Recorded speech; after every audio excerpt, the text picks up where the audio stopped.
Let's see. There were some issues that we didn't get a chance to talk about last time. I Yeah. Yeah, I would like to talk about let me see, what were those issues about? Let's see. Yeah, we were going to talk about um censorship, Yeah. right? You Yes. wanted to you wanted to bring that up. Yeah. So what what is your position on censorship?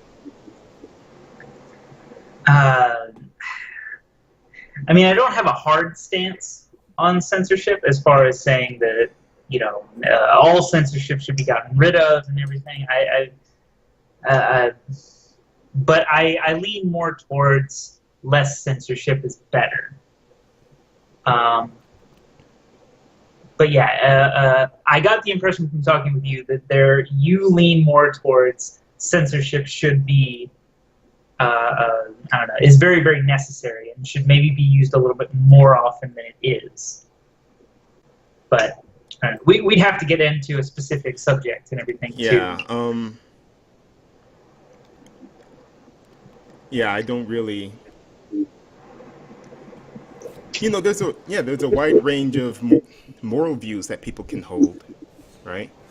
Uh, and I basically think that I don't have a particular moral view about censoring people. Uh, yeah, I really only hold the two that I was telling you about before, right now, and yeah, but when it comes to using cuss words, you see, that's where I'm thinking that the less people use cuss words, the less likely they are to lose their temper. You know, if you can refrain from using cuss words every time you get upset about something, I think you will be calmer. You'll be able to handle yourself better when yeah, and then you won't escalate any arguments that you get into.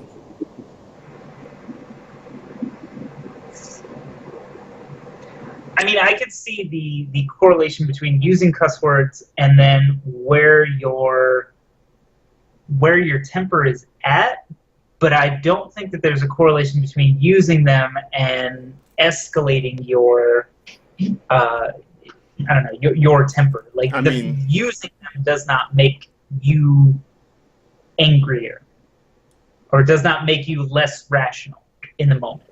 I think that a curse word can be used very effectively, and I would agree with you that or you would probably agree with me that there's not a whole lot of effective curse word usage currently. There's a lot of people that use them frivolously or people that use them out of anger. And I think that that person, if you were to restrict them from using those curse words, would just then, I don't know if you've seen Home Alone with Joe Pesci. Whenever Joe Pesci is known for using a lot of curse words, but anytime he stubs his toe or he steps on something, he just and like because it's a PG or G-rated movie, he's and it's Joe Pesci, he can't curse, but it looks uh-huh. like he's trying to curse, but they'll Yeah, just use something in place and they will still lose their temper. Telling them to and not that's use the better. word not going to Yeah. stop. But refraining from actually using those words, it is I I imagine that it is better because when people get into arguments, they start trying to insult each other as much as possible, and then it's like when you're if you're using cuss words liberally when nothing really bad has happened, then when something bad does happen, you won't. I imagine that people are not feeling satisfied with simply using those same cuss words again, and so they want to do something more than simply saying the cuss words that they use for ordinary circumstances, and so act out, or they'll be more likely to become violent, or something like that. Yeah. So that's what See, I'm thinking. I feel like that's the leap that I can't like. Okay, I'm all for using a bigger vocabulary or using just a wider array of language in general and everything. I'm all for that, but I, if people want to say curse words, I mean that's them, and I mean regardless, like I would prefer people to. I mean, but that's a preference, and that's literally as far as it Ah, would go. I would prefer to people use more creative language, but outside of that, I mean, that's strictly a preference of mine, and it's at all right. Well, nothing beyond no regulation. just keep a lookout for it, because I think you will see. There are times when people use a cuss word refer- when they could have chosen their words more carefully, but it's like a reflex to go to those strong words, and then that causes the other person to respond with anger, more anger than they would have otherwise. Just keep a Okay, lookout so for it. this is You might see. no, so this is like a strategic argument. You're saying that in conversation, using it is more likely that somebody will mistake what you're saying for something much more elevated in tone and temper. Yeah. That maybe you refrain from using those words. That way, you don't necessarily offend or excite the other person more so than you want. Right. Right. Uh, I can understand that. I mean, yeah, I would. I mean, let me see. I I would hope that people would simply use them less, because it just seems, yeah, if the more people refrain, the better, the more thoughtful these debates will be, and the less angry people will get, I think. Well, but anyway, that's just a guess. That's just why I try to get people to. That's why I discourage people from saying stuff like how, like at work today, the guy was cussing left and right, and it's like, goodness, calm down. I was saying, calm down. Let's take a breath. Let's take a deep breath. It's not that bad.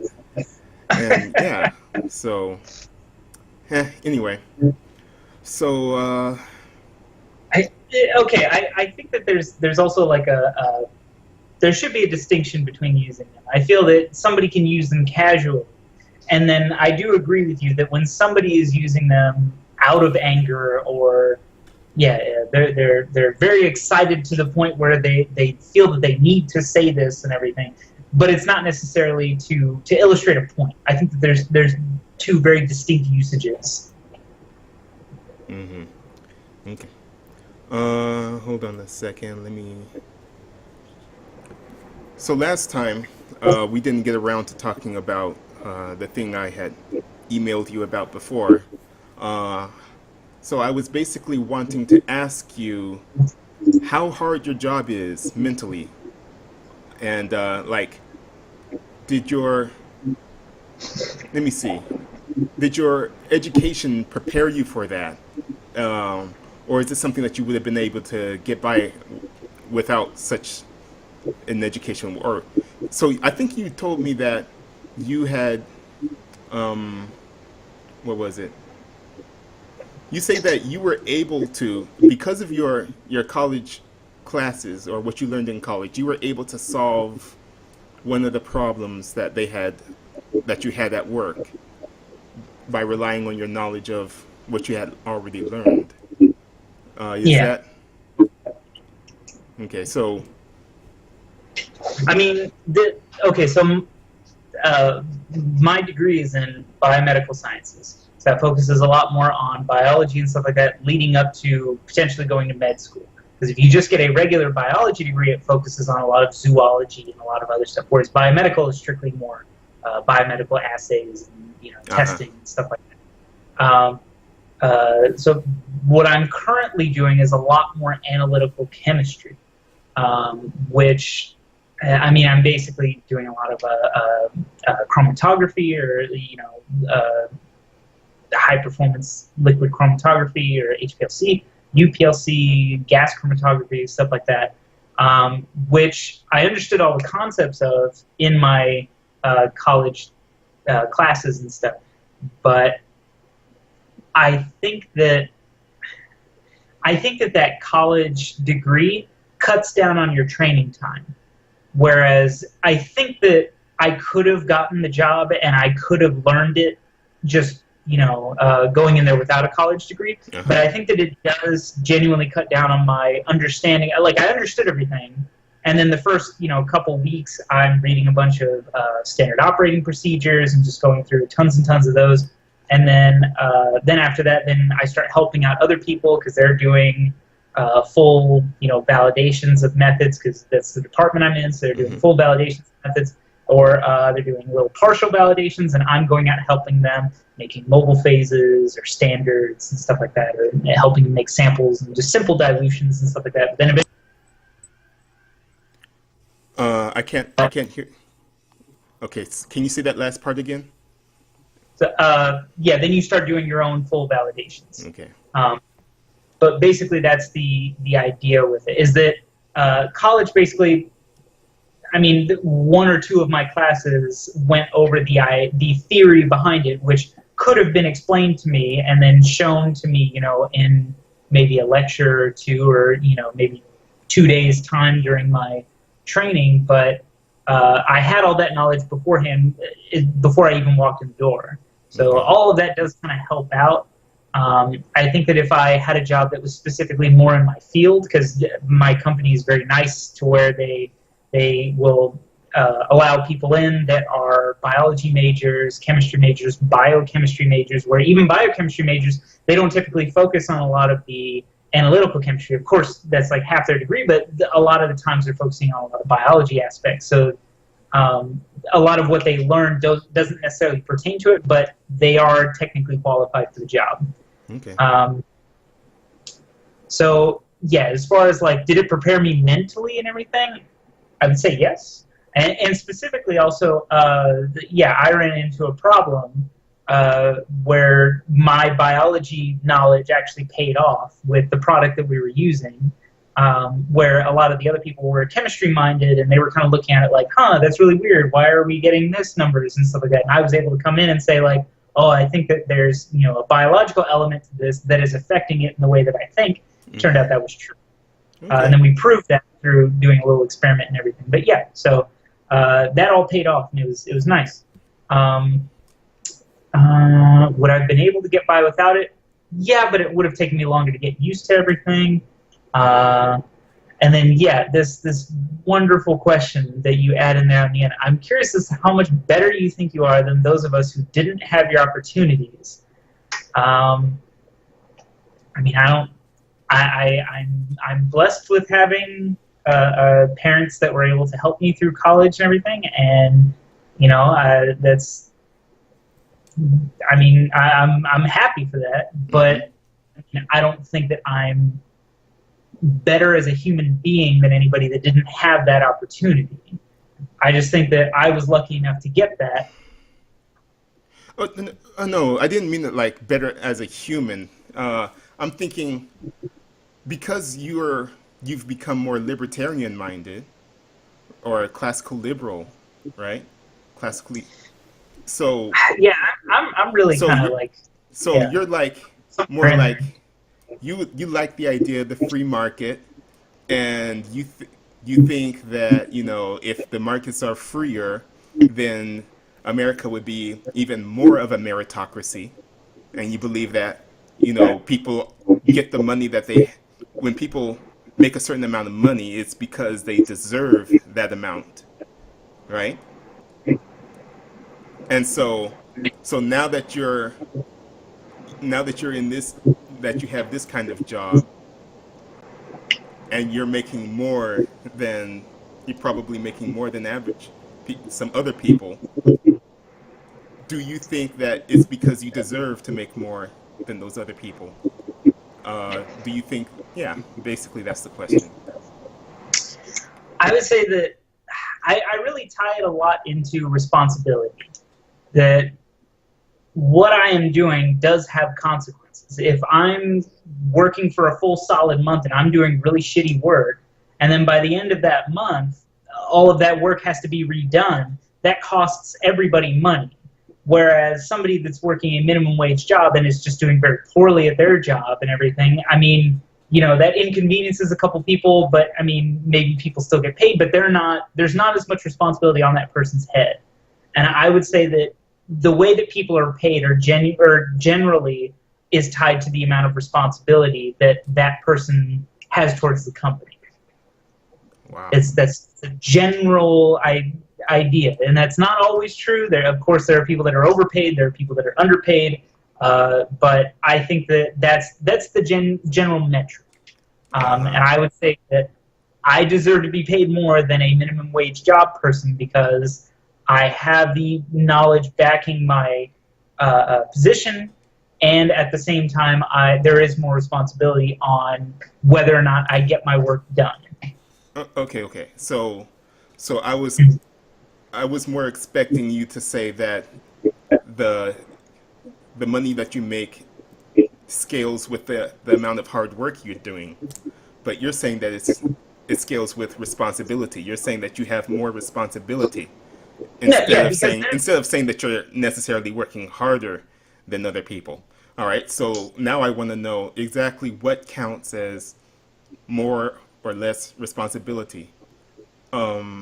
So when you say responsibility, you know, some people use that word to mean that if you make a mistake, you'll be fired, right?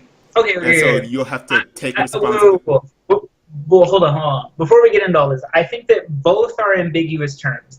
Your hard work and my responsibility. Mm-hmm. I'm not saying that responsibility is the dead-on metric for every single instance. I think that responsibility is the reason why CEOs get paid so much more than the guys below them, because if the CEO makes a terrible decision, that affects everybody. And I think that they're paid so much because they're in this high-stress environment to where all of their decisions need to be correct or need to be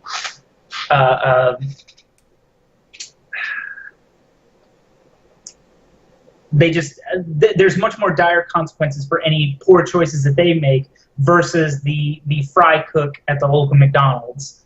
If he makes a bad choice, he makes bad fries, and then, you know, the next customer gets really crappy fries, and then maybe that customer doesn't come back. Okay, you just lost, you know, one customer, versus the CEO who decides, okay, you know, I'm going to switch our health plans to this crappier health plan, and, you know, half the employees can't do it for some reason, so then, you know, a quarter or whatever. There's much bigger consequences for any little choice that the CEO makes versus any little guy. But then again, I would also say that it is somewhat to do with hard work. I think that it should be, if somebody is working much more harder than their peer, that individual, if they put out consistently better work than the next guy, they should be paid more. I'm much more for that compensation for doing very well at your job, and not a set price or a set payment for everybody, because not everybody works the same. Right. Okay, so yeah, the idea that, you know, just because a CEO of just because the CEO's decisions affect more people, you think that they deserve to make more on the responsibility side of it. Now, maybe they are working hard as well, but you think that the responsibility part of it is why they're paid so much higher. I think that their decisions affect more people somehow. So, yeah, I disagree with that. I don't think that there's such a thing as, I don't think it's logical to pay people according to that kind of responsibility. And the idea that they are under stress, a lot of stress. I don't. Well, I think that your mindset is much more oriented to, you should work as hard as you possibly can constantly. And I think that in your mindset, everybody should be paid the same because everybody should be working as hard as they possibly can. But I don't think that's how most people operate. I think most people operate with, okay, I go to work, I do what I can and everything. There are some people that go above and beyond and work as hard as they possibly can every single day to put as much work as they can into it. But then there's, I would say, I don't know, at least maybe 50% of the population just kind of does the bare minimum so that way they don't get fired. And I think that, okay, question for you. Working at FedEx, being a parcel sorter and everything, would you prefer a system where everybody gets paid the same and then everybody just should work as hard as they can or the best of their ability? Or would you prefer a system where people are paid by the package that they scan? Or, I don't know, there's some sort of metric for every single position. Whereas if you're sorting parcels, or if you're on the conveyor belt sorting Yeah, packages so and everything. basically, yeah, I would want some kind of metric. I would like to set it up so that uh, I want to be able to scientifically prove how much, how hard I'm working, right? I want to be able to measure that and prove it, uh, because then I'd be able to argue that I deserve this much money or something, as opposed to maybe a coworker who is not working hard, right? Yeah, yeah. Yeah, I would be okay with some kind of system like that, where we go into detail about what counts as hard work, and we try to figure out, what the bare minimum actually is for the company, and we Mhm. identify the people who are going above and beyond that. Mhm. Yeah, I would like a system like that, and then It sounds a lot like leaning towards like a meritocracy kind of ideals, where you're literally compensated based on your merit, how much you can do, how fast you can do it, in a certain shift, having metrics to look at all of that and everything. well, but that's let me see. There's a twist to what I'm trying to do. I want to Okay. be able to I want to be able to prove that I am contributing this much to the company's bottom line, right? And Mhm. then I want to um, not necessarily ask for more than my coworkers. I'm basically like going to be like, yeah, I'm not actually going to be bothering to ask for a raise or anything. But that's just me. I mean, I think I'm trying to make a point about how it's not necessarily the case that the people who work the hardest the, are the ones who get paid more. It's not necessarily like that all the time. It's not what motivates people. Money is not necessarily what motivates the hard workers. I want to be able to prove that. Uh, but I basically want to be able to prove that I want a system where all of my coworkers can prove how much they are contributing, how hard they're working, and then we could take credit for that, because right now it's like the managers and the bosses, they go into their conference room each month and they have a chat with the headquarters and start taking credit for how much profit we made that month or whatever. They take credit for all of that, and we get no say in it. And I think we should be able to take credit for our own increased productivity. Yeah, so that we could. I want to undermine their claims that they deserve more.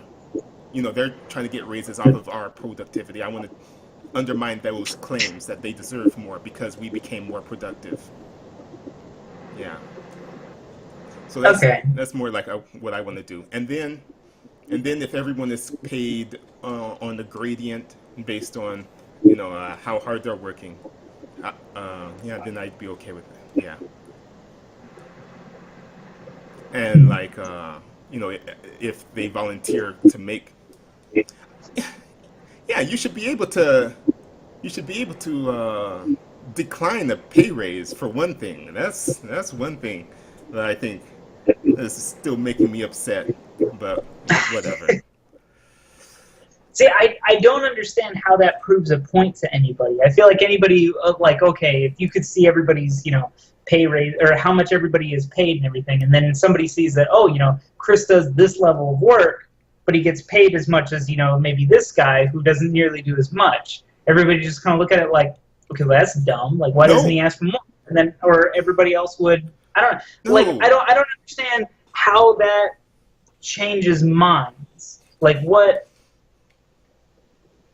Like somebody will see that, okay, well, he's choosing not to get paid that much, but I mean, he is doing more work than everybody. So maybe he personally, one person, thinks that the very top level of what all these guys get paid and everything should be here, and that money is not his main motivator, and he just works hard. But then my next thought is like, well, then why does he work here at FedEx just doing packages? Shouldn't he be moving up? Like that's, I don't know. I don't understand. I just that's the next question, like if someone sees that I'm working harder and yet not getting paid more, their next question should be why, and then they could just ask, or maybe the reason would be already out in the open, that I waived my claim on that money.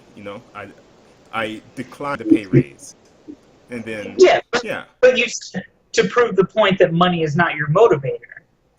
right, it's But then, morality.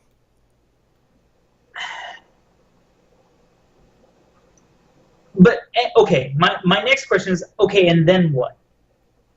Okay, you proved your point that, okay, money is not your motivator. Okay, now then what? Well, then that messes up with the worldview of people like you, of classical liberals and libertarians. It messes up your worldview.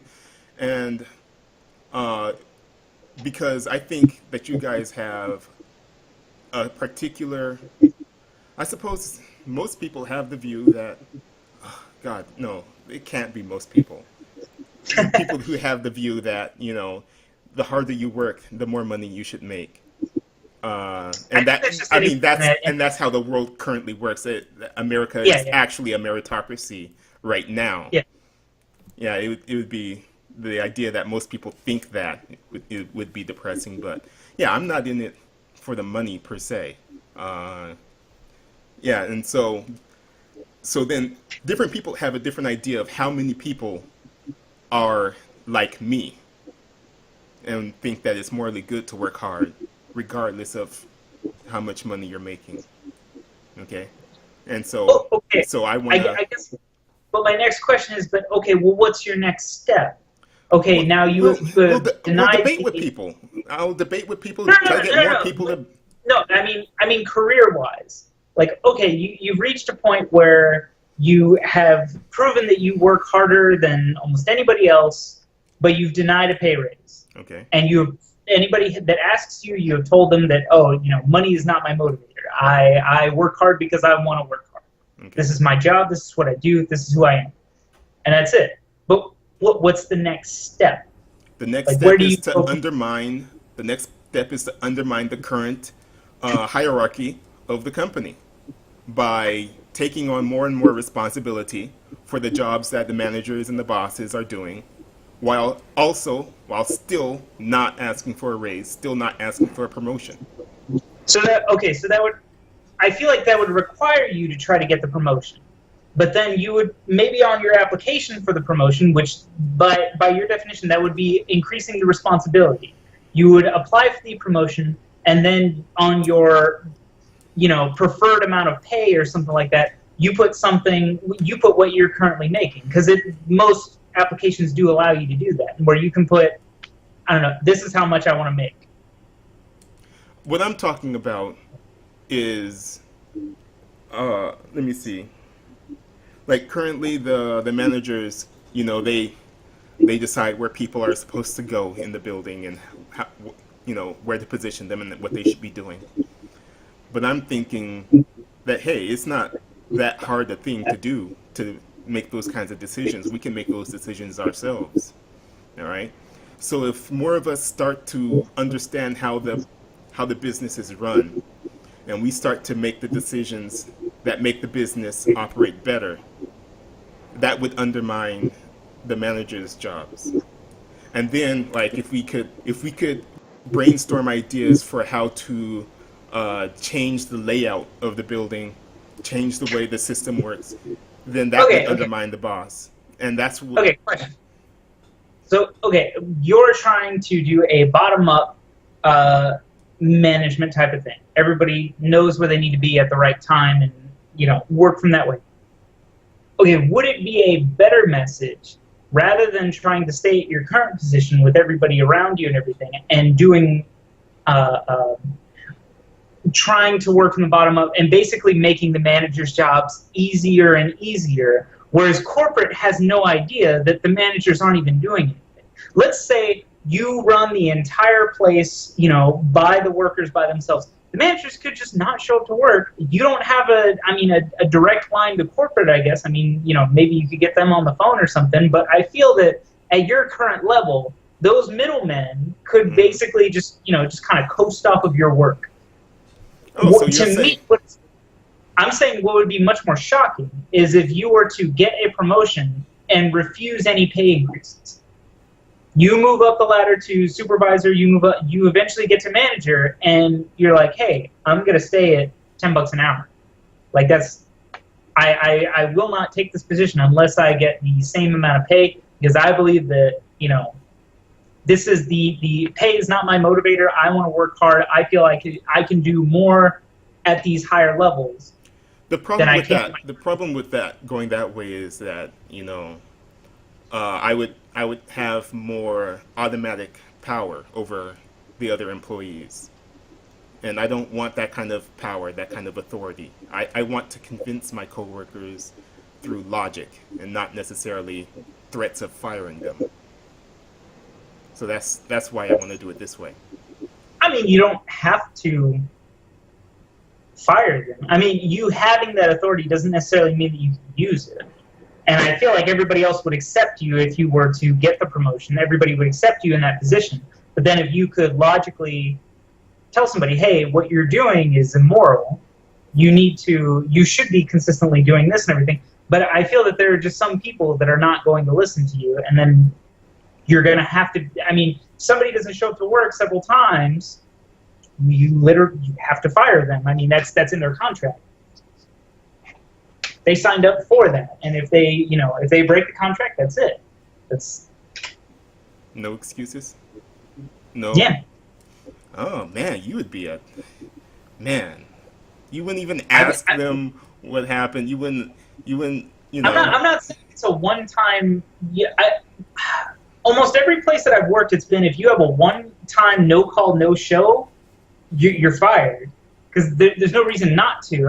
Unless there are extenuating circumstances to where your phone was stolen, you were kidnapped and beaten in a basement somewhere for a week, something crazy, then okay, I can understand that. But if you just, you woke up late and, you just forgot to call, get out. No.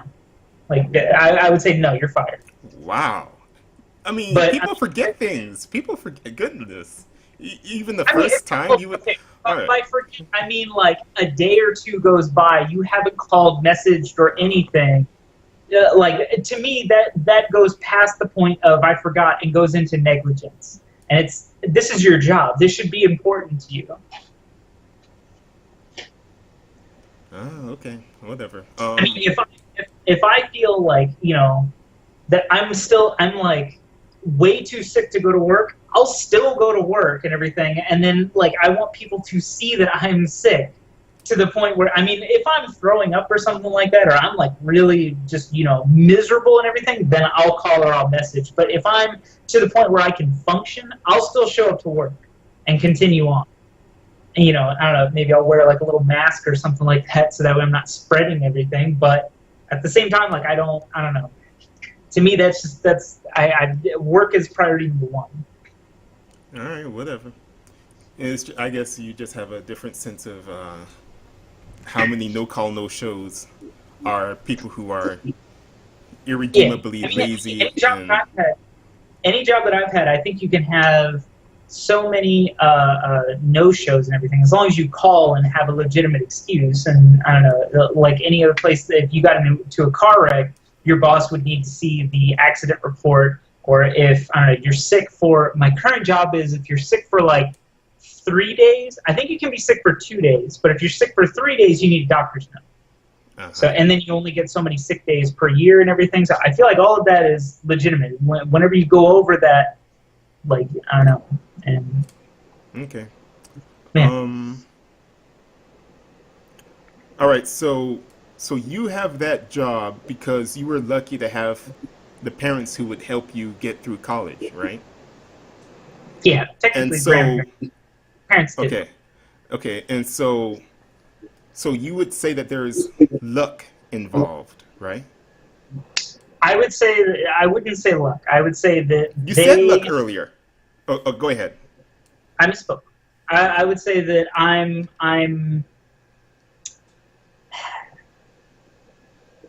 think initially I said blessed, which I don't typically say blessed. I feel weird saying that now.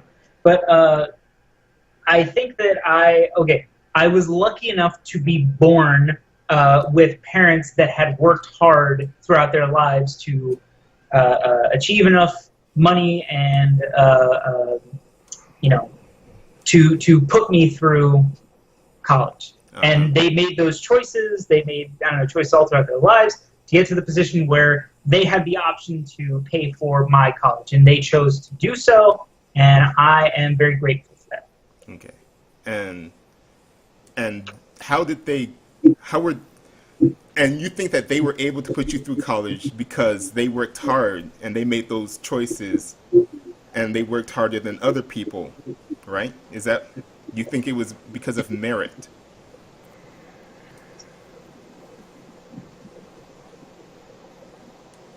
I think it's a combination of choices, hardworking, And luck? responsibility. I mean, yeah, I mean, luck probably played some part of it and everything. Maybe I maybe mean, just a small part in your view? I feel like this is Okay. opening me Okay. up to That's some fine. sort of Well, thing you're as long gonna. as you're being consistent, you have nothing to worry about, right?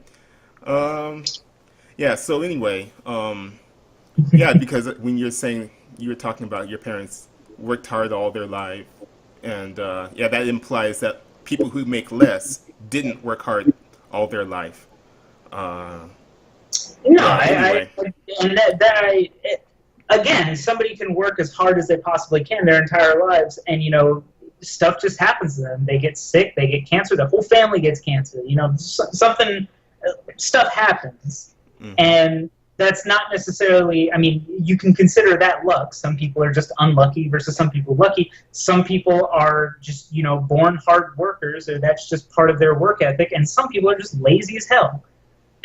That's just and to generalize and say oh well, I think all people that are poor are lazy is wrong.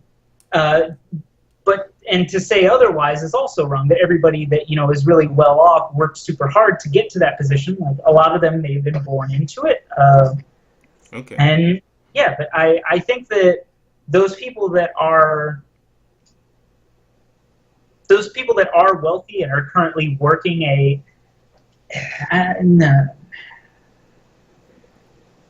I don't want to say the vast majority of those people in very high earning positions are very competent at their jobs, because that is something I cannot back up with any facts or any sort of, that it's just a feeling of mine that I feel that somebody in that high stress and that high responsibility of a position, I would imagine that they would not. But again, that's complete yeah, assumption. yeah, and So there you I go. feel that the Young Turks is much more. All these people are corrupt and blah blah blah, and they receive money. Politicians receive money, so everybody's corrupt and everybody Hey, this you say person's it yourself. Okay, huh? okay, so you still consider yourself a classical liberal, right? Somewhere between classical liberal, libertarian, and conservative, somewhere in that realm. But yeah, And conservative. You threw in conservative. Yeah, Oh my I think God. I'm Okay, so slowly moving that way. fiscally conservative, socially conservative as well. I think I've changed my mind on the uh, pro-life, pro-choice kind of thing. I think I used to be, 100% pro-choice, but now I'm leaning much more, not much more, but I'm somewhere in the middle now. I would say like third trimester abortion is kind of like, come on, like you had 6 months basically, and now you want to get an abortion. I feel like, I don't know, under extenuating circumstances. Okay, 7 months in Okay. you find out it was through a rape. Okay, I mean that there's possibility of that, I guess, but I feel like that's still, I don't know. I don't know. I'm You've been listening to a lot of Shapiro, haven't I you? have I have yeah, Oh yeah. my God, you know he's religious. Oh yeah, yeah. See, are you looking forward to the Sam Harris Shapiro debate coming up? I think in December. Oh really? There is one? I didn't Oh hear about yeah, it. yeah. Shapiro mentioned it. He said something like, yeah, him and Harris, or he said something about being on Harris's podcast, and then I think on his newest thing he said that, yeah, him and Harris are going to have a debate in December. And I was like, that sounds fantastic. Like these, yeah, yeah. Somebody was saying like, oh yeah, Harris and Cenk Uygur or whatever debated, and then Shapiro and Uygur, they're like, cut out the middleman, just get these two guys in a room together. Like that's what we really want to see. So, but yeah, they're going to talk a lot about free will and then religion and everything. So all the ones that they kind of fight back and forth on, I think that's really the one thing that I disagree with Ben Shapiro on is religion. Although almost every single one of his other points, I feel that he works through them very, very, very well, and he explains the argument on both sides and explains why his side is more better. He does do some pandering, he does do some stuff for the right and everything, but ultimately I feel that he's much more law-minded, whereas Harris is much more logically philosophy-minded, and that'll be very, very interesting debate. But yeah, Okay, real so excited. and so you find his pro-life arguments convincing? Is Yeah, that it? yeah, I would say so. I don't see why you can't just. It bothers me that you would use the word conservative to describe yourself like that. It's like why do you have to change your other views just because? I mean, you could I make think those same the, you could make many of those same critiques from the left. I'm thinking like there are people on the left who think that like late term abortions should only be for special circumstances, uh, and it's yeah the view that I what I know is that those kinds of abortions are usually because there's an emergency, like there's a threat to the health of the okay, mother okay, and stuff like that. okay. Okay, regardless of the late term abortions, that's where I think I'm just saying initially, uh, I used to be 100% pro-choice. Like up until like you go into labor, if you wanted to have an abortion, I would say, yeah, fine. It's not a baby, so whatever. But I think that after listening to all that and everything, and more of it, I'm now hazy on the first two trimesters. But I would say for sure, like a third trimester abortion and everything, you had plenty of time to decide this. And if you're, I don't know, but I feel like my main reasons behind it were more economic reasons, that like, okay, if you and your significant other get pregnant, whatever, you get into a situation where you don't have the economic means, or this is going to mess up your lives, you don't want to take care of this baby.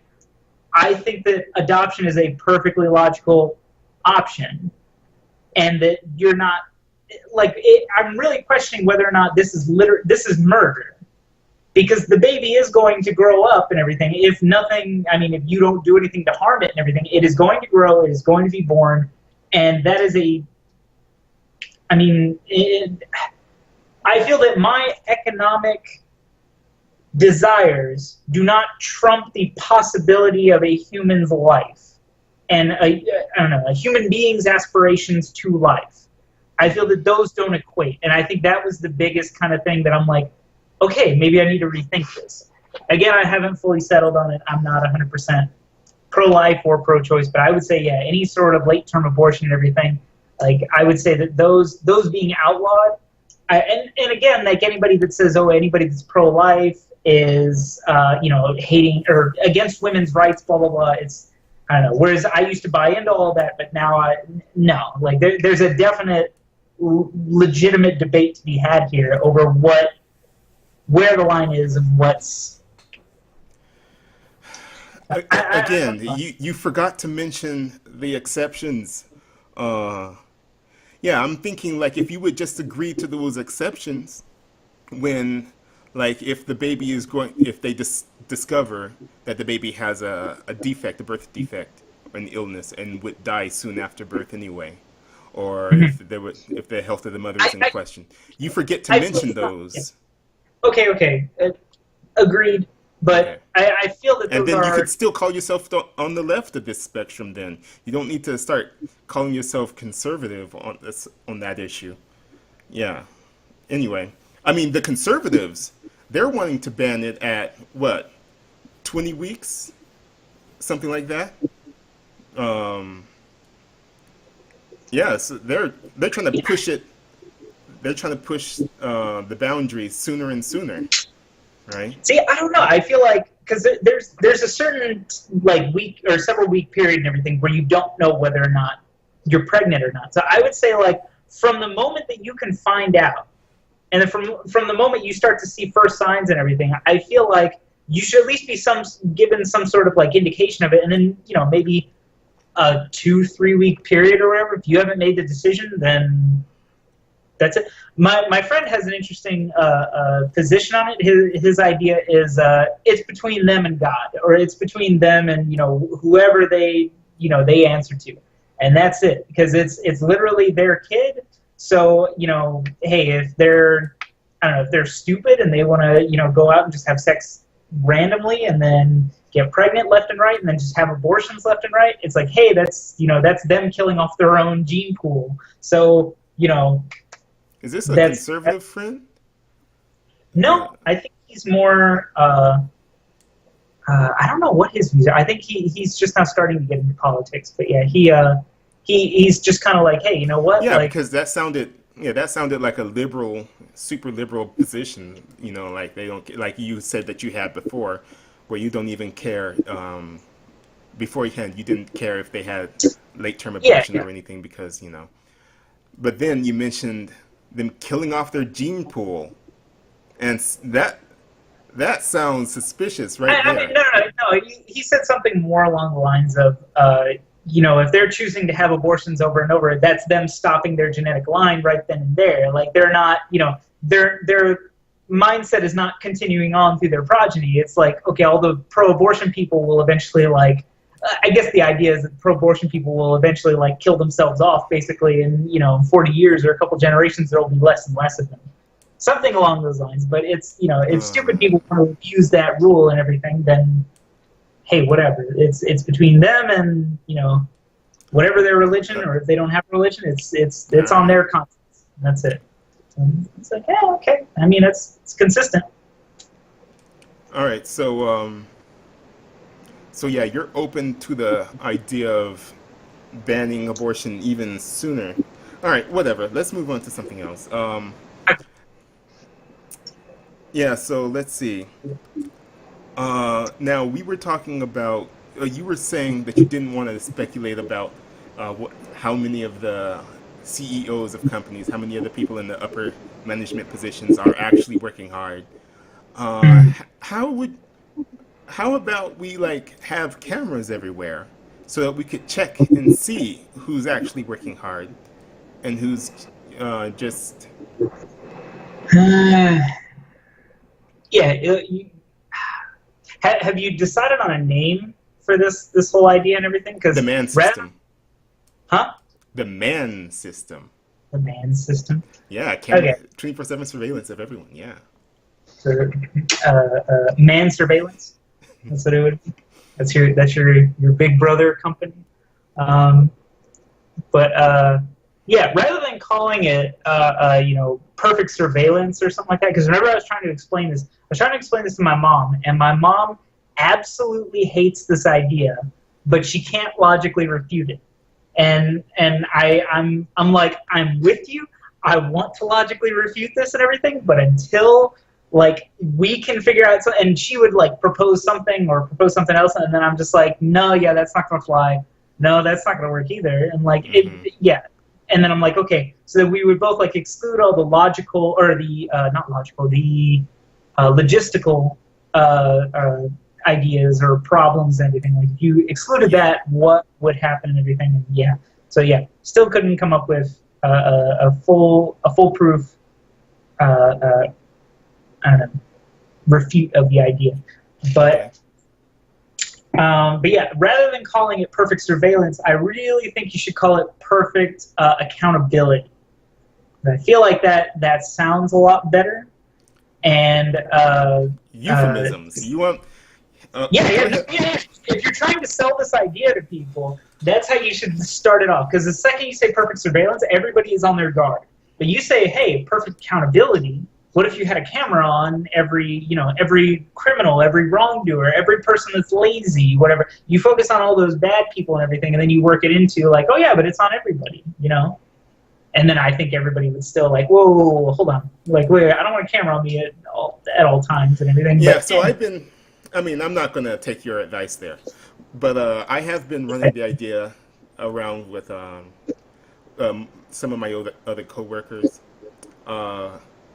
And yeah, it's interesting to see how they're not able to articulate why it is that they don't want it. Like I was talking to this one guy, and I was saying, like how we have cameras up in the building here at work, on the inside of the building, watching us. Like, wouldn't it be like a good idea to have more of those cameras? Like, wouldn't it be a good idea to allow us workers to come in? What I want to do is like be able to bring a GoPro or something to attach a camera to my head somehow, and then then we could see exactly what I'm doing, and it would be easier and all of that. And then what if we had cameras everywhere, and so we could see what everyone is doing all the time and all of that. And he started saying stuff like, oh, no one wants. He said something like, there are things that you don't want other people to see. And I was like what? And he just couldn't articulate, he couldn't say what it was. And I was like, crimes? Are you committing crimes at home? He's like, no, it's just, there are things. And so, yeah, it's funny to watch them do that. Yeah, there's a lot of pitfalls in the argument. And so, and I also spoke to this other woman who, basically, if I just say, I want 24/7 surveillance of everywhere, even in the houses, they don't like it, and they won't be able to tell me the reason, right? But then, then I just say, okay, how about like at least in the living room and in the kitchen? And she was like, okay, yeah, she was willing to. She was like, that's better, And so yeah, we could do it slowly like that, bit by bit. Yeah. Slowly work your way to everywhere. Yeah. Yeah. Yeah, so I think it could work out. I think I can get people to agree to some degree of that. They usually don't want them inside the house, but then we start talking about individual rooms, and then they usually capitulate there. So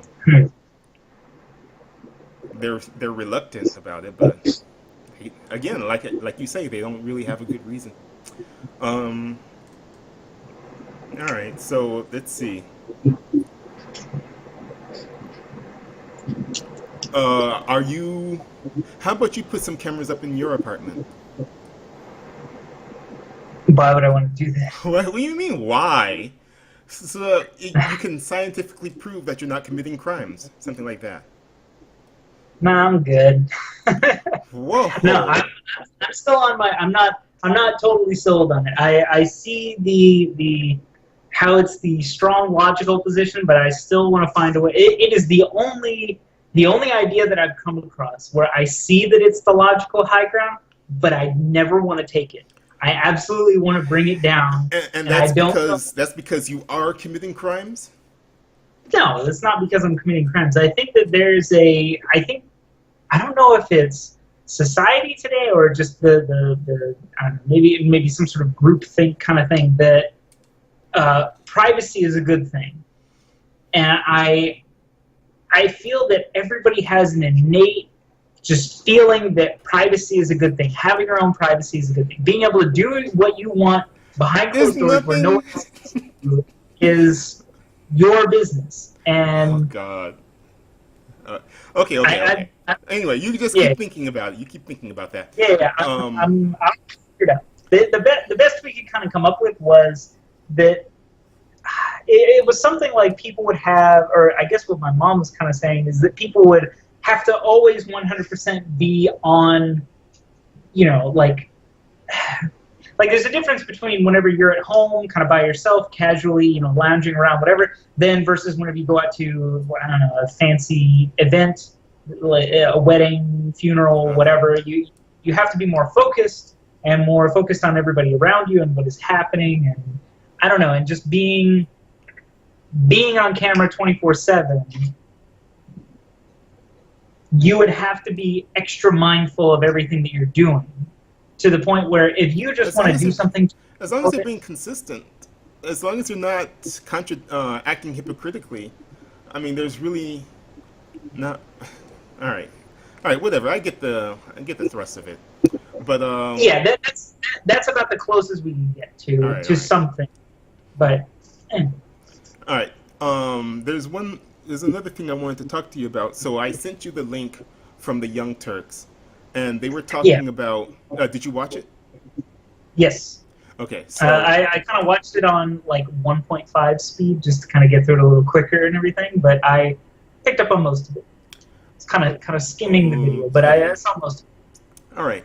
So anyway, that was the story about how the opioid crisis. They think that it's not going to end soon. It's gonna be with us for a while, because Mhm. last year Congress passed a law that prevents or makes it raises the standards that the DEA has to meet before they can stop a drug shipment, a drug transaction Yeah, that they think is suspicious. All right. So if they think that there are too many opioids being shipped to a specific store, they used to be able to stop that transaction until they check it out.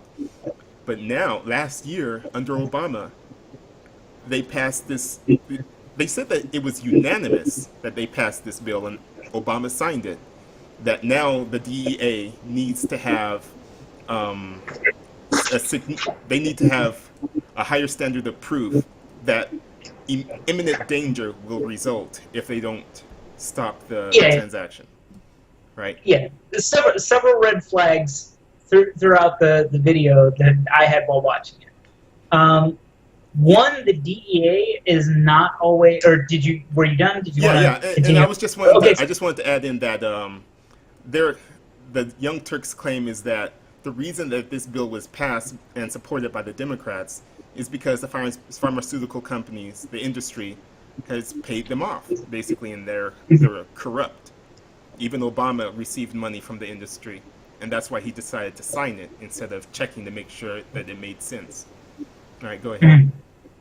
So, one, so I've heard the DEA is not exactly the perfect organization it is meant to be. Mainly because the main critique that I've heard is that they have their, you have Schedule 1 through 5 level drugs and everything, and those Schedule 1 is the most highly regulated. They have put marijuana as a Schedule 1 related drug Yes. consistently, and yet, of course, you would agree with that, but What? Yeah. this is coming after the point that, several states have made it legal. Too not bad. only not only um, uh, medically and everything, but casually as well. You can casually go out and buy it in Colorado and I think Washington, whatever. But after that fact, they still made it a Schedule One drug. And the idea is that this is a conflict of interest because the DEA makes their money on doing these drug busts. So if they are the ones that are deciding what is a Schedule 1 and a Schedule 5 drug, they see that marijuana is now being more widely spread in certain states and everything, and they make a lot of money over drug busts and everything of marijuana because it's arguably the most widely spread drug throughout America and everything. It's constantly in pop culture. It's everywhere. But or college campuses as well. It's just everywhere. But they didn't have to make it a Schedule One drug. The other Schedule One drugs are much more harder hitting. You have like cocaine. You have I don't even know. Damn, I'd have to look it up again and everything. I feel like I should know this, but yeah, as far as like what's a Schedule Two, you imagine everything that's on a Schedule Two is much more hard hitting, much more addiction. I don't know, or has much more yeah. properties and stuff. Much worse than what marijuana should be. But the fact that it's a Schedule One makes it a felony or makes it that much more worse if you get caught with it, if they bust you with it and everything. So the idea that the DEA can just stop anybody or stop anything that they deem suspicious, I feel that's one issue that I see that there's some question there as to whether or not the DEA can just go in and stop and see anything that they deem suspicious. I feel that the burden of proof should be more, we've consistently seen or we have proof that these guys are doing something illegal. I feel that that's perfectly fine. Now, in the case of, and then in this case as well, is it the pharmaceutical company's fault that doctors in West Virginia or whatever are prescribing these patients more than they should be? Is that necessarily the supplier's fault? Like, hey, we're making the drug. I mean, and again, I would reference the Cenk Uygur and Ben Shapiro debate that they go back and forth over money and politics and stuff like that. And have you seen the debate between them? Yeah. The whole part about where Shapiro is saying, when you see the Koch brothers or whatever donating money to these politicians and everything, so that way they can get more, they can do the money or do with money as they please as far as ad campaigns, whatever. It's not okay for them to do it, but when you yourself do it, it's totally fine. Or if you on your news program, you're constantly kissing Bernie Sanders' ass, do you think that he would prefer that, or would he prefer money? It's you're in a position to help him out more just by talking about him. But either way, the Koch brothers are not necessarily in news and media or positions. Them donating money is their free speech saying, we want you to do better.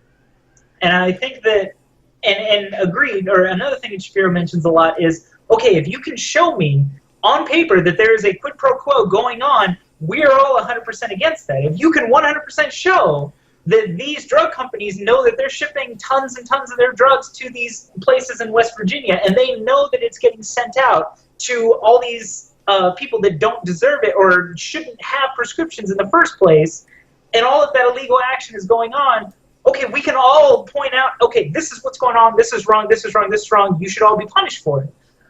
But is it necessarily 100% the supplier's fault for sending pills there in the first place? I don't know. Yeah.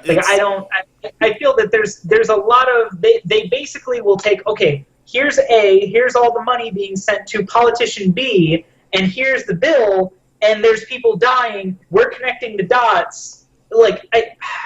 Sometimes watching it, I feel like it's not as bad as Alex Jones, but it's getting close. And I feel that Wait a minute. it's connecting Illuminati, it's money and politics, money and politics X plus bill being signed Y equals millions of people dying for profit Z.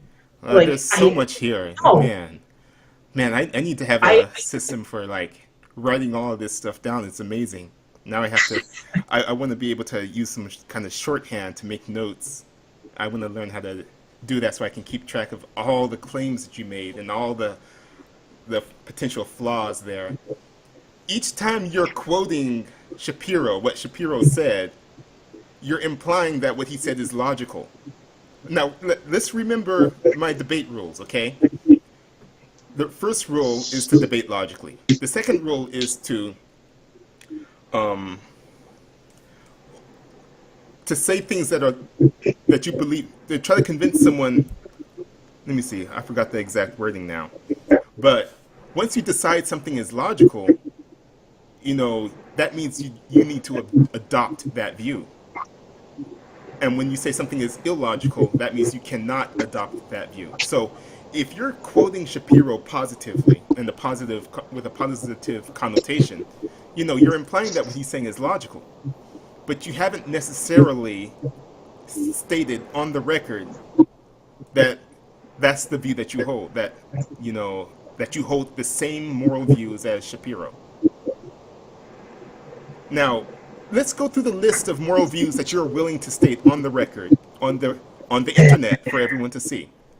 All right, so we already established that you agree that it's morally bad to act hypocritically, and you believe it's morally good to work hard at work, right? All right, so what's next on the list for you? Do you believe? So why should I commit to anything? You've only committed to those two, so then why are we even having for this debate? strategic reasons. All right. Now, when you're if you the more statements you're willing to put officially on the record, the easier it'll be for me to find contradictions in all your views.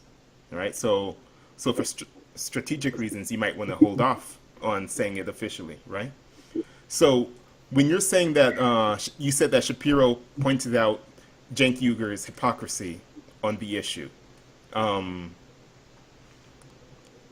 Now, if it's true that Uyghur is somehow corrupted by the same thing that he's accusing other people of, yeah, that would be an issue. That would be something to point out, right?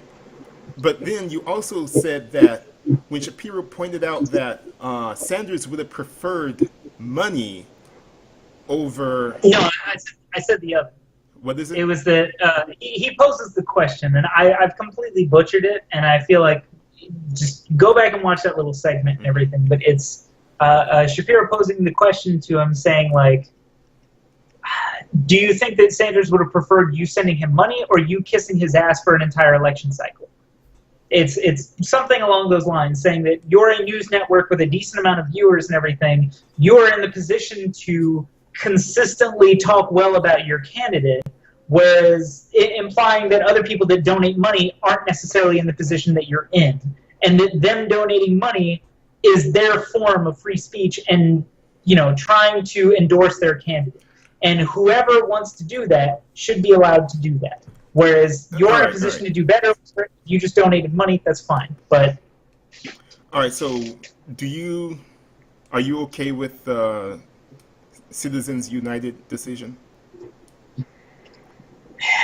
Initially, I would say I was against it, but I mean, I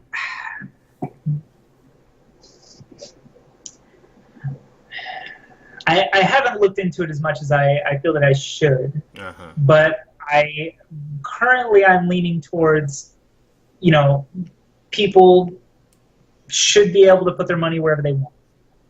Wow. But if you do have a situation where you can prove a quid pro quo of, hey, I'm going to give you this money so that way you can specifically do this, whatever. And I think that it's, at the same time, I agree with the Young Turks that it's naive to think that that's not happening. But until you can prove it. Come on. I mean, no, it's strange to me that you've gone that far. It's like just because a pharmaceutical industry lobbyist has or the industry has given money to these politicians, it doesn't mean that the politicians were swayed by that money. And yeah, if they were swayed by that, then that's a problem. Yeah, sure, but you'll have to prove it first. But Who's to say for the now, let's politician allow wasn't going it. to vote that way anyways? Who's to say the politician wasn't going to vote that way anyways? What if you have a politician that gets into office because, yeah, the pharmaceutical companies donated I have the $1 answer. billion to their campaign, they get the seat and everything, and then they decide to vote something that happens to help out pharmaceutical companies down the line. Does that immediately condemn that politician? No. So I feel that why are we looking at it like, oh, hey, burden of proof is on you, politician. You have to prove that you're not slimy. When everybody at the Young Turks is assuming that all of these people are taking money and they're cackling with their monitors in a back room, just look at us, look at all the money that we've made, and we're killing millions of people in West Virginia. Screw them. We're whatever. We're making money. Yeah, that's the libertarian position. That's the libertarian position. That greed is good and the markets should be free because they want to make government as small as possible so that they can't check to see if people are being corrupted and doing illegal things. They believe that all people are inherently motivated by the money and they'll go wherever the money is. And if the government has the power to control, to restrict the market, then companies will obviously lobby with their money. They'll use their money to influence. Obviously, so there are plenty of libertarians who believe that all people are exactly like that. I did have an idea about this, but as far as the free speech goes, I think that the issue is that, okay, if you it comes into I don't know, like if it's a small town candidate, 2 local guys are running for mayor or whatever, and then people in the town are donating money to each's campaign to see, I don't know, so that way they can print out flyers or they can do a town hall or they can do something. I feel that it works perfectly. But on a large scale where you have, big corporate mega giants donating millions and millions of dollars to one candidate over another, so that way they can try to, pad the White House how they see fit, or pad the House of Representatives or the Senate and everything how they see fit. I think that that's where you get into questions of corruption and everything. But I think that it also comes down to representation. That by spending that money on that candidate, you are trying to get that candidate more press time. And I was thinking that a way that you could kind of combat that is you could have some sort of like YouTube-like system where every candidate that is ever running for anything has to register on this system, and they have to sit down in front of a camera, give a 5-minute speech about, what they're trying to do, blah, blah, blah, and maybe their views on something else, and then they have to fill out some form of how they voted on past things, blah, blah, blah. And people can just go online to the service, type in their zip code, and then boom, it gives them all the candidates that are running for certain positions, and they can watch each one's video, watch each one, and I don't know, and then they could have, for the larger positions, they could have a, some sort of state-sponsored debate or something like that, to where that way everybody gets their money out there, or everybody is paying into the tax system, which is then paying into this program and everything. But I haven't fully fleshed it out and everything, but I just like the idea of being able to go on to one service online, seeing a candidate's views, seeing everything that they stand for and everything. Because last time that I tried to fill out a little voters little ballot and everything, it had the main candidate, or it had the main general election, then it had like a Senate or two, and I was like, okay, I recognize some of them.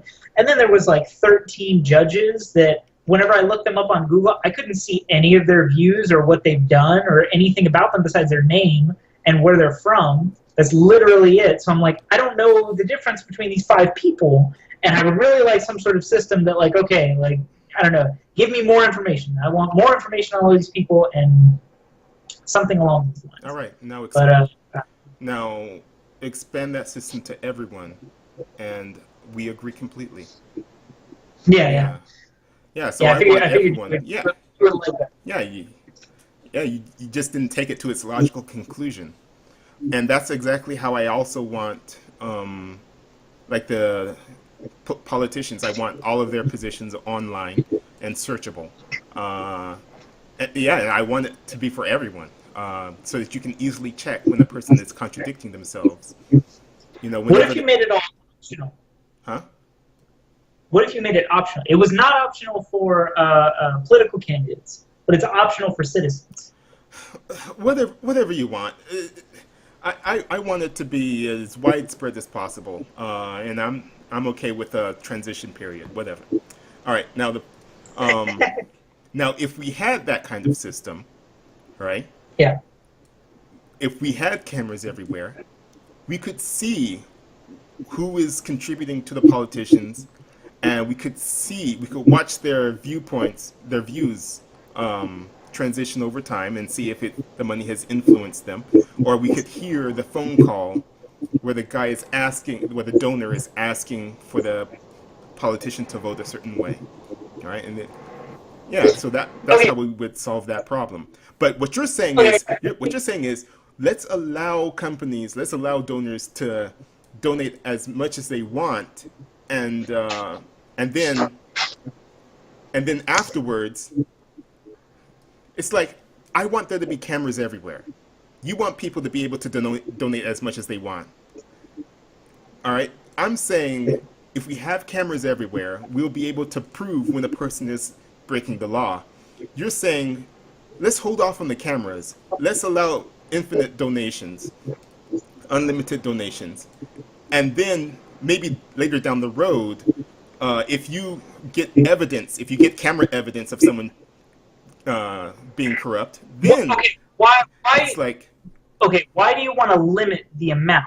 Would you be in favor of putting a cap on the amount that you can donate for a candidate? that's how the system used Because to work. well, yeah, it seems to be fine if you donate $100 to whatever candidate you want, but it seems to only be a problem whenever it's a major corporation who is, or multi-billionaires that are donating money. Yes. I mean, and my question would be, why is it? I mean, if they have the means to donate that, why is that wrong? I mean, is it their fault that they? I mean, that they have made so much money? Is it their? Yeah. Oh my goodness, I cannot believe you worded the question that way. But Is that's the problem. It's like, okay, is no, it their fault they you made have that much too much. money? No, but you're strictly saying, like, you make too much money. You donate too much money. Straw man. It's if you donate $1,000 and there's a quid pro quo going on, that's not under as much scrutiny and everything as the guy that's donating $100 million and not saying a word. Wait a minute. Now you're accusing me of I'm having saying that if somebody donates $1,000 and and there's there's quid some pro quo. going on, What makes you think yeah, I would be okay with that? I keep telling that's you I not on want cameras anybody's radar, everywhere, though. huh? Of course, nobody has a problem with that. But it's like, who's to say that that's not going on as well? I mean, there could be something going on there, but nobody cares because that's such a small amount of money. And my point is that it's the amount doesn't You matter. claim no The one quid pro cares. quo is the problem. So if it's $1 million versus somebody donating $1, it doesn't matter. That's that person's amount of contribution. That's their free speech to endorse whatever candidate they want. The second you can prove there's a quid pro quo, everybody is against it, and this is wrong, and this is illegal, and both of you need to be in jail. But outside of that, until you can prove the Koch brothers are doing some sort of Until we nefarious put thing, cameras everywhere, you're saying. Until the Koch brothers voluntarily put cameras in their houses, then no, I'm saying you can't make the accusation without proof. and we can't get proof without the cameras. It's a catch-22 that you're setting up, where you're saying the accusation is that this corruption is happening to a large extent, Okay, and okay. let's put cameras everywhere. I'm Just less agree. arguing against you. I'm less arguing against you and more arguing against the Young Turks. Because Okay. I don't think the Young Turks are for cameras in all households. They would be. Well, I could debate them into agreeing to some degree of that. All There right. you go. Now, There you and go. remember, I also want to remind you that the libertarian position is that everyone is inherently corruptible, and so we should limit government as much as possible. We should shrink Yeah. government because I was listening to the guy who went down to the Occupy Wall Street. Oh, back during Occupy Wall Street, this rich guy, I'm forgetting his name, but yeah, she anyway, yeah. So he went down there to debate some of those people about, he believes he's a libertarian, and yeah, he was basically saying that everyone is inherently corruptible, and if any of those people were offered millions of dollars, they would accept it, and therefore it's perfectly natural for the Wall Street bankers to be lobbying, and therefore we need to get rid of government, shrink the government, and stuff like that. And so yeah, people like him are making the same claim that the Young Turks are making. That of course this is going on. Okay, so you're going to be fighting an uphill battle. Now I don't think that everyone is inherently corrupted. I don't think power absolutely corrupts. Like I would not be corrupted. Right now, would you be corrupted by money, by power? I wouldn't know until I'm in the position. Wow. I had no Wow, idea. that's quite an admission right there. Okay. Yeah, so let's we can No, start to wrap it up now. I just feel that it's arrogant of me to say no, it's not going to corrupt me when What I don't know. I'm not in that arrogant? position. You think that would be arrogant to declare? Yeah. Okay. Let's see. What other crimes will you not claim that you that you won't do? I mean, I don't know. I mean, I lean more on the side of no, I won't. But I mean, You're not sure. so does everybody who then gets corrupted by it. I think that 99.9% of people say, "Oh yeah, money's not going to change me," and then money changes them. It's just they that win the lottery. estimation- They your estimation get is- quick, whatever. Your estimation is probably off, and yeah, that's going to be a huge issue between us. Our estimations are different. All right, so yeah, let's wrap it up here, okay? Yeah, it's good talking to you again. Let's do it again soon. All right. Yeah. I think I need to look more on the Citizens United and everything because I'm still not sold on it either way. I know, and I'm not 100% sure on Ben Shapiro's kind of set thing on it. I mean, he argued for it against Cenk and everything, but I don't think that, like, I mean, as a principle, I see how it works as far as free speech, but at the same time, it's agreed with the Young Turks that it's naive to think that that's not happening. There's no quid pro quo happening or whatever. That I'm going to donate $100 million to you, wink, and like that's it. And the politician knows that if there's any sort of legislation that comes up, I need to side with them, and it's an unspoken thing. There's no evidence of a quid pro quo, and you're never going to find it. But unless we had cameras. I just want you to continuously bring up the fact that I want cameras, okay? Even then, no, but even then, even if you had cameras and they donated $100 million to this person's cause, and then the guy, as he's giving him the handshake at the big fancy banquet party or whatever, the pharmaceutical guy winks at him, and that's it. And there's no evidence of it anywhere. That would count as some kind of evidence, yeah. Anyway. No, I mean that is a wink a scientifically provable that's a provable admission action. of Does that count as evidence of corruption? What if he had something in his eye? Not necessarily. What if he had something in his eye? What if he just is that a wink? It depends on the details, and that can be decided by juries. Okay. Okay. Another question that I was going to ask you about: what if somebody claims they forgot something? What if they had a Trump had a phone conversation with Vladimir Putin leading up to the election or whatever? It was all caught on tape, caught on video and everything. And then he said that he has to go do something, whatever. And then, that something may happen later, but then Trump claims that he forgot.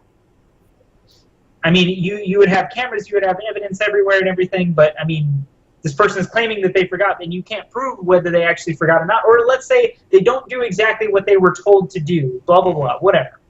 You're in some sort of fishy situation and everything, and they say that they forgot. What do you do in that situation? Well, first of all, there needs to be... but you cannot prove their... There needs to be some kind of consistency. I would look for consistency.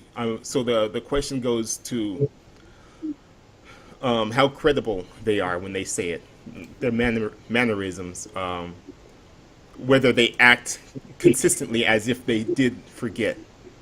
Yeah, and those are the kinds of things that you can... But I feel that introduces doubt into a system that is supposed to eliminate doubt. Yeah, to the degree that it's scientifically possible, yeah.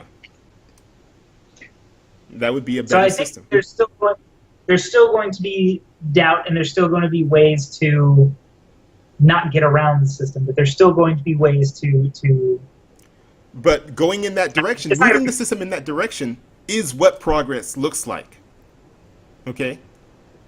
The reason progress is not being made is because people are not going in those directions.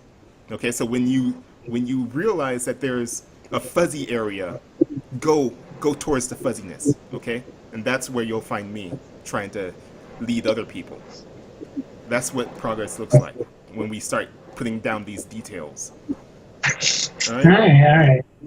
Yeah, and like I had a situation last week where I had told the manager that I didn't. She saw me somewhere. She claimed that she saw me somewhere, and I was like, no, I wasn't there. But then later the day, I remembered that I was there, and so I went and told her, yeah, now I remember, yeah. So I understand how that works. I think I've already taken it into consideration. All right. So if we just remember, every time you think about free speech, think about money. Think about cameras everywhere. Okay. Every time you get into a consideration of this stuff, think about how cameras everywhere would make the situation better, and then try to come up with counter arguments to that. Okay. All right. So we can stop here. All right. Okay. Okay. All right. Thanks for talking to me today. Let's do it again soon. All right. Yeah. Sure. All right. Bye. All right, bye.